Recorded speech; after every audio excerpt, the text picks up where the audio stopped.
बिस्मिल्लाहिर्रहमानिर्रहीम। अस्सलाम वालेकुम। कुकिंग विद हमना के साथ हाजिर हैं एक नई रेसिपी के साथ। आज मैं आप लोगों के साथ बनाऊंगी पकोड़े। रमज़ान में बहुत शौक से खाए जाते हैं, वैसे भी सर्दियों में भी और बारिश के मौसम में भी बहुत पसंद किए जाते हैं। बहुत सी टाइप है पकोड़ा की, लेकिन मैं आज आपके साथ शेयर करूँगी आलू, प्याज और मिक्स वेजिटेबल के साथ। चलें आपको मैं इंग्रेडिएंट्स बताती हूँ। इसके लिए हमें सबसे पहले चाहिए होगा बेसन। 1.5 कप ले लें। 1 अदद आलू ले लें जूलियन कटिंग में।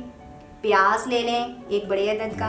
हरा धनिया, हरी मिर्च, टमाटर। ये ड्राई स्पाइसेस हैं, ये मैंने मिक्स कर लिए हैं एक जगह पर। इससे ज़रा टाइम बच जाता है। इसमें जो स्पाइसेस मैंने ऐड किए हैं उनकी डिटेल मैं आपको डिस्क्रिप्शन में लिख देती हूँ। सबसे पहले हम ये ड्राई स्पाइसेस ऐड कर लेंगे।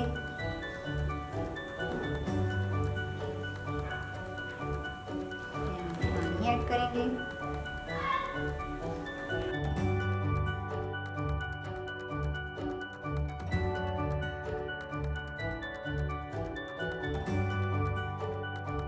ये देखें, आप ये देख सकते हैं हमारा बैटर इस तरीके से तैयार हो चुका है। आपने इसको बहुत ज़्यादा पतला नहीं करना, क्योंकि जब वेजिटेबल अपना पानी छोड़ती है तो ये ज़्यादा पतला हो जाएगा।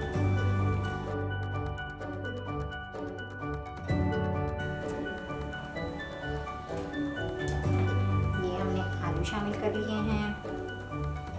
इसमें टमाटर डाल लेंगे। ये हमारी कटी हुई प्याज और ये हमने हरी मिर्च इसमें ऐड कर ली है। अब इसको अच्छे से हम इस तरीके से मिक्स कर लेंगे। ये देखें, आप देख सकते हैं हमने वेजिटेबल और बेसन, ड्राई स्पाइसेस सब अच्छे से मिक्स कर लिया है। इसको हम आधा घंटा ऐसे ही छोड़ देंगे। जी, ऑयल अच्छे से गर्म हो चुका है। अब हम इसमें पकोड़े बनाने स्टार्ट करते हैं। इस तरीके से आप डालते जाएंगे।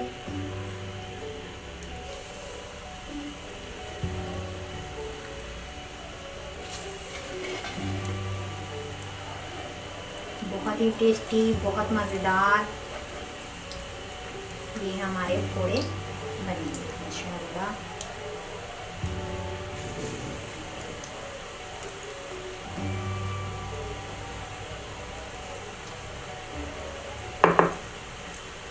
दो से 3 मिनट आप इसे नहीं हिलाएंगे, उसके बाद हम इसकी साइड चेंज करेंगे।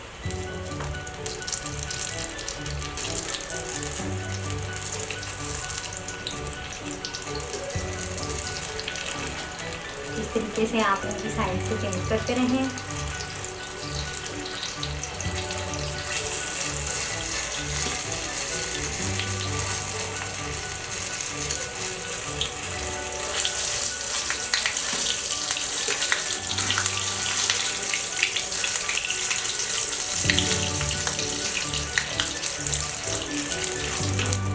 जब पकोड़ा फ्राई करें तो आग बहुत तेज़ नहीं करनी, क्योंकि उससे वेजिटेबल जो है वो कच्ची रह जाती है और उसका कलर बहुत डार्क हो जाता है। आपने दरमियानी आंच पे इसको फ्राई करना है।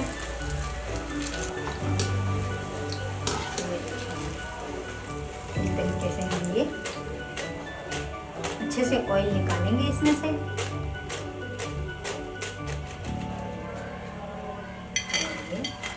इस तरह से इसको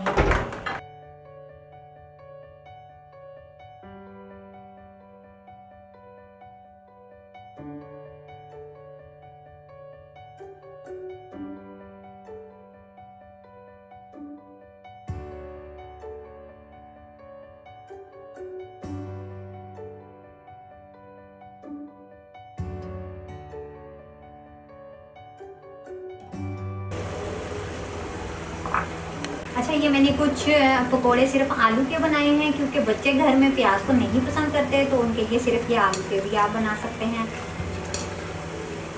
बच्चे आलू बहुत शौक से खाते हैं और आलू के पकोड़े तो और भी ज़्यादा शौक से खाए जाते हैं। देखें, बहुत खस्ता, बहुत क्रिस्पी।